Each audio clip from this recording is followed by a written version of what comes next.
திருப்பூர் மாவட்டம் பல்லடம் அருகே உள்ளது சேமலை கவுண்டன் பாளையம். இந்த கிராமத்தைச் சேர்ந்த தெய்வசிகாமணி, அலமேலு மற்றும் அவரது மகன் செந்தில்குமார் ஆகிய 3 பேரும் கடந்த நவம்பர் 29ஆம் தேதி நள்ளிரவில் கொடூரமான முறையில் வெட்டி கொலை செய்யப்பட்டனர்.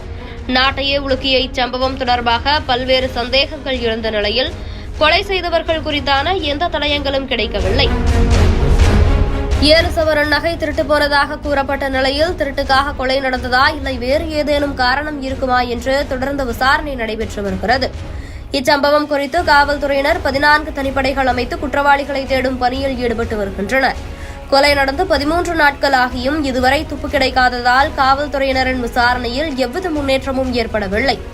புலம்பெயர் தொழிலாளர்களிடம் கைரேகை மற்றும் ஆதார் அட்டை நகல் ஆகியவற்றை சேகரிக்கும் பணியிலும் காவல்துறையினர் ஈடுபட்டு வருகின்றனர். இந்நிலையில் கோவையில் உள்ள ஐடி நிறுவனத்தில் பணியாற்றி வந்த செந்தில்குமார் கடந்த 6 வருடங்களுக்கு முன்பு பைனான்ஸ் தொழில் நடத்தி வந்ததாகவும் அதில் கடும் நஷ்டம் ஏற்பட்டதால் அந்த தொழிலை கைவிட்டுள்ளதாகவும் கூறப்படுகிறது.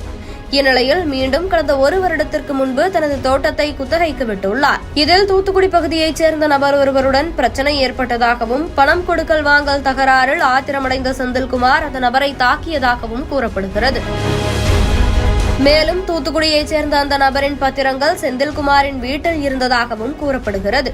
ஒருவேளை அந்த பத்திரங்களை எடுப்பதற்காக இந்த கொலை சம்பவம் நடந்திருக்குமோ என்ற கோணத்தில் தற்பொழுது காவல்துறையினர் விசாரணையை தொடங்கியுள்ளனர்.